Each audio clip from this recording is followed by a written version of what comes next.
میں وہ تبلیغی جماعت والوں کی مثال لازمی دیتا ہوں. دیکھو اللہ سے ہونے کا یقین کی انہوں نے بڑی خاندانی مثال دی. پچھلے ہفتے ایک تبلیغی جماعت کے ایک سعودی عرب کے عالم آئے ہوئے تھے, مکہ کے عالم تھے.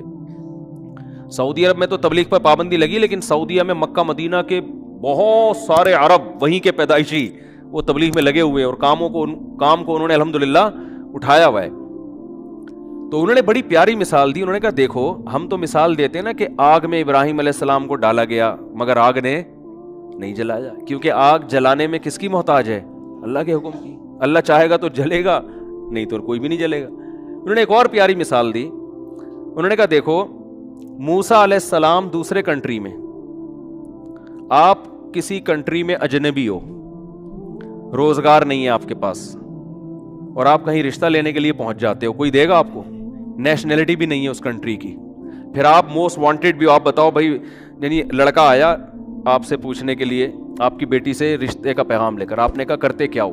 اس نے کہا فی الحال تو کچھ بھی نہیں کرتا, جاب تلاش کر رہا ہوں. آپ دو گے ایسے آدمی کو اپنی بیٹی کو؟ بولو نا. اچھا یہ بتاؤ یہاں کیسے آنا ہوا ہے بھائی؟ جیسے کے پی کے میں کوئی چلا گیا, کے پی کے والا, یا کراچی میں کوئی آیا کے پی کے سے, آپ پوچھ رہے ہو بھائی کراچی میں کیسے آنا ہوا؟ کہہ رہے وہ کے پی کے میں بندہ مار دیا تھا میں نے, غلطی سے مارا ہے, تو میں یہاں فرار ہو کر آیا ہوں. اب آپ دو گے؟ اب آپ دو گے؟ اس پہ مجھے ایک چٹکلا یاد آ رہا ہے لیکن وہ ادھر ادھر بیان چلا جائے گا. اب تو آپ بالکل بھی نہیں دو گے نا. اب بھائی تم پہ تو ویسے ہی کیس بنا ہوا ہے یار, میں اپنی بیٹی تمہارے حوالے کیسے کر دوں؟ نہ اس کنٹری کے ہو, چلو کراچی اور کے پی کے تو ایک ہی ملک ہے نا, دوسرے ملک سے آئے ہو تو اور عجیب ہو جائے گا. تو ایسے موقع پہ میرے بھائی شادی کے علاوہ دنیا کا ہر کام ہو سکتا ہے آپ کا. آپ جاب شاید کہیں مزدوری پہ آپ کو مل جائے, کچھ بھی ہو سکتا ہے, لیکن اس کنڈیشن میں گراؤنڈ ریئلٹی یہ کہتی ہے کہ آپ کی شادی نہیں ہو سکتی. لیکن موسیٰ علیہ السلام کی ٹھک سے شادی ہوئی ہے, ٹھیک ہے نا. تو انہوں نے بڑی پیاری مثال دی کہ یہ اس کی کتنی بڑی دلیل ہے کہ ہوتا کس سے ہے؟ اللہ سے ہوتا ہے. تو مایوس ہونا ہی نہیں ہے. جس آدمی کے پاس مذہب نہیں ہے وہ جب دیکھتا ہے اسباب کامیابی کے نہیں ہیں تو مایوس ہونا شروع, کہتا اب تو مر گیا, اب تو اور جو اللہ پر ایمان رکھتے ہیں, توکل ہے بھائی, اللہ کامیاب کرنے میں اسباب کا محتاج نہیں ہے. قرآن میں بار بار ایک مضمون بہت زیادہ بیان ہوا ہے, وہ یہ کہ لِكَيْ لَا تَأْسَوْا عَلَىٰ مَا فَاتَكُمْ وَلَا تَفْرَحُوا بِمَا آتَاكُمْ. کتنی بیلنس والی زندگی انسان کی گزرتی ہے. اللہ فرماتے ہیں کہ سب کچھ اللہ کے ہاتھ میں ہے. یہ اللہ تمہیں اس لیے بتا رہا ہے تاکہ کوئی چیز تمہیں نہ ملے تو اس پہ افسوس نہ کرو, اور مل جائے تو اترانے کی کوشش نہ کرو. ہو کیا رہا ہے دنیا میں؟ دنیا میں دو ہی قسم کے لوگ آپ کو زیادہ تر ملیں گے. کچھ ایسے ہوں گے جو تکبر سے اکڑے ہوئے ہوں گے نا, یہ میری گاڑی ہے, یہ میرا پرسنالٹی ہے, یہ میرا صحت ہے, اور یہ میرا بزنس ہے, یہ میرا بنگلہ ہے. جو کامیاب سمجھے جاتے ہیں دنیا میں, وہ ہر وقت کس میں لگے رہیں گے؟ شو بازی میں. وہ پیسہ بھی ہے ان کے پاس, عزت بھی ہے, شہرت بھی ہے, اور ڈینگے مارتے رہیں گے سارا دن بیٹھ کے. دوسرے وہ لوگ ہیں جو ہر وقت ناشکری کی باتیں, پیسے ہی نہیں ہے. وہ واقعہ تھا نا, ہمارے حضرت نے کسی مولوی صاحب سے پوچھا کہ اتنا عرصہ ہو گیا شادی کیوں نہیں کی؟ کہ پیسے ہی نہیں ہے. حضرت ان کی نقل اتار کے بتائیے, ایسے غمزدہ ہو کے انہوں نے کہا نا پیسے ہی نہیں ہے. تو وہ ہر بات پہ کیا کہے گا؟ پیسے ہی نہیں ہے, مہنگائی بڑھ رہی ہے, کیا کریں یار. تو وہ روتا. دو ہی طرح کے لوگ ملیں گے. اعتدال والے آپ کو مارکیٹ میں کم ملیں گے, یا تو خوشی میں اترا رہا ہوگا, دوسروں کو نیچا سمجھ رہا ہوگا, یا غم میں ڈپریشن میں جا رہا ہوگا. تو قرآن کیا کہتا ہے کہ سب کچھ کس کے ہاتھ میں ہے؟ اللہ کے ہاتھ. اور اللہ یہ تمہیں اس لیے بتا رہا ہے تاکہ جب خوشی ملے تو اتراؤ نہیں. اللہ 2 منٹ لگائے گا چھیننے میں اگر اللہ چاہے گا. سمجھتے ہیں نا؟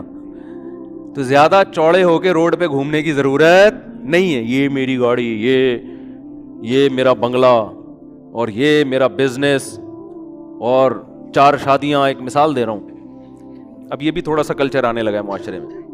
اور جناب یہ میرا بزنس دیکھو, یہ میری بلڈنگ ہے, اور یہ وغیرہ جو لوگ کر رہے ہوتے ہیں. میری صحت دیکھو, ڈولے دکھا رہے ہوتے ہیں نا ایسے کر کے.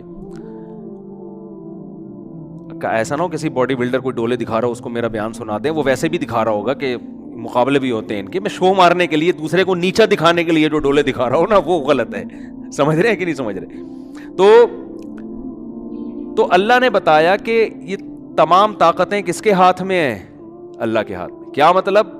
جتنی پاور ہے نا اس وقت، جتنے وسائل ہیں، اللہ چاہے گا 2 منٹ میں چھین لے گا. تو جس آدمی کے دماغ میں یہ استحضار ہو کہ میں اسباب سے متاثر نہیں ہوں گا، اللہ مسبب الاسباب ہے، وہ جب چاہتا ہے انسان سے ساری نعمتیں چھین لیتا ہے.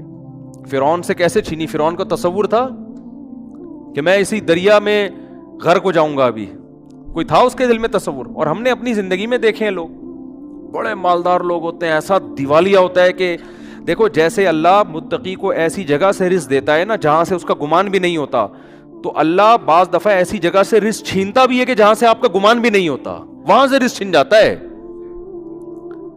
آپ سمجھتے ہو کہ یہ گارڈ ہی انسان کو قتل کر دیتے ہیں، حالانکہ وہ کس کے لیے رکھے ہوتے ہیں؟ حفاظت کے لیے. وہاں سے اللہ نے نقصان پہنچایا جہاں سے آپ کو نقصان کا گمان تھا ہی نہیں. وہاں سے کہتے ہیں نا آستین کا سانپ بن کے آ جاتے ہیں لوگ. تو رزق اللہ ایسی جگہ سے چھین لیتے ہیں، ایسے طریقے سے چھین لیتے ہیں جہاں سے انسان کا گمان بھی نہیں ہوتا، ایسے چھینتا ہے رزق. تو نہ انسان پر اترانا اچھا لگتا ہے، ہر وقت ڈرتا رہے اللہ سے بھائی. اور نسبت کس کی طرف کرے؟ اللہ کی طرف. بھائی اللہ نے دیا، یہ اللہ کی نعمت ہے. یہ زبان سے الفاظ کہنے چاہیے. شریعت میں زبان کی بہت ویلیو ہے. بڑے الفاظ اللہ کو پسند نہیں ہے. حضرت موسیٰ سے ایک خطا ہوئی تھی، لوگوں نے پوچھا کہ اس وقت زمین میں سب سے بڑا عالم کون ہے؟ انہوں نے فرمایا میں ہوں. بات بالکل درست تھی، مگر اللہ کو یہ انداز پسند نہیں آیا کہ آپ بولتے سب سے بڑا تو اللہ ہے. حالانکہ موسیٰ علیہ السلام تو سب سے بڑے عالم تھے، اور جو جتنا بڑا ہوتا ہے اس کی چھوٹی غلطی کو بھی اللہ بہت سخت تنبیہ کرتے ہیں اس پہ. تو موسیٰ علیہ السلام کو ایسی تنبیہ ہوئی کہ خضر علیہ السلام کے پاس بھیج دیا کہ ان کو کچھ علم ہم نے ایسا دیا جو آپ کے پاس نہیں ہے. تو اسی طرح جب انسان پریشانیوں میں ہو تو قرآن کہتا ہے مایوس نہ ہو. کیوں؟ طاقتیں کس کے پاس ہیں؟ اللہ کے پاس. آپ کیوں مایوس ہوتے ہیں؟ آپ کہتے ہو یار یہاں بھی جاب نہیں مل رہی، یہ بھی مسئلہ نہیں ہے، نہ شادی ہو رہی ہے میری، نہ جو ہے یہ بچہ انسان کا بچہ بننے کی کوشش کر جو میری اولاد ہو گئی ہے. پیدا تو انسان کا بچہ ہی ہوا تھا، سب مبارکباد دے رہے تھے، لیکن یہ مجھے انسان کا بچہ لگتا نہیں، یہ جن کا بچہ ہے، آ کے لے جائیں. مسجد سے اعلان ہوتا ہے نا جن کا بچہ ہے آ کے لے جائیں. تو لوگ ایک صاحب پہنچے جن کا بچہ مسجد میں کیا کر رہے ہیں. گاؤں دیہاتوں میں نا مسجد میں یہ بہت اعلان ہوتے ہیں، حضرات چٹی نیلے رنگ کی نہ کہ جن کا بچہ ہے آ کے لے جائیں. تو قرآن کیا کہتا ہے؟ وَلَا تَأْسَوْا عَلَىٰ مَا فَاتَكُمْ. جو چیز نہیں ملی ہے اس پہ افسوس مت کرو. بہت سی چیزیں زندگی میں نہیں ملتی تو افسوس نہ کرو. بھائی اللہ اس کو آلٹرنیٹ بھی دے سکتا ہے، نہیں بھی دیا تو اللہ نے چھینی ہے نا، تو کوئی اس میں حکمت ہوگی. اور حدیث میں جو آتا ہے نا، اللہ کہتے ہیں کہ میں اپنے بندے کے ساتھ وہ معاملہ کرتا ہوں جو بندہ جیسا میرے ساتھ گمان رکھتا ہے. تو اس کا یہی مطلب ہے.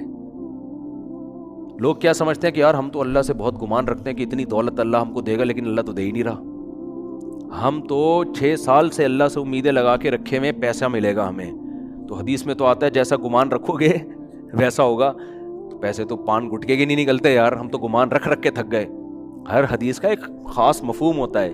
مطلب حدیث کا یہ ہے کہ آپ کے ساتھ اگر ایسا لگ رہا ہے کہ غلط ہو رہا ہے، آپ کاموں میں ناکام ہو رہے ہیں، آپ اللہ سے اچھی امید رکھو کہ انشاءاللہ اسی میں خیر ہوگی، تو واقعی اس میں پھر خیر ہوگی.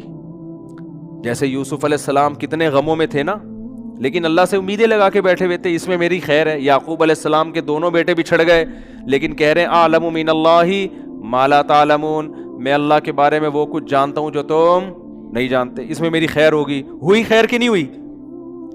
لیکن اگر آپ الٹا سوچنا شروع کر دو گے. نبی صلی اللہ علیہ وسلم ایک صحابی کے پاس گئے، بوڑھے تھے، بخار میں تھے، تو آپ نے فرمایا لا باس طہور انشاء اللہ. یہ بخار حدیث میں آتا ہے جب بخار کی گرمی یہ جہنم کی آگ کو ٹھنڈا کرتی ہے.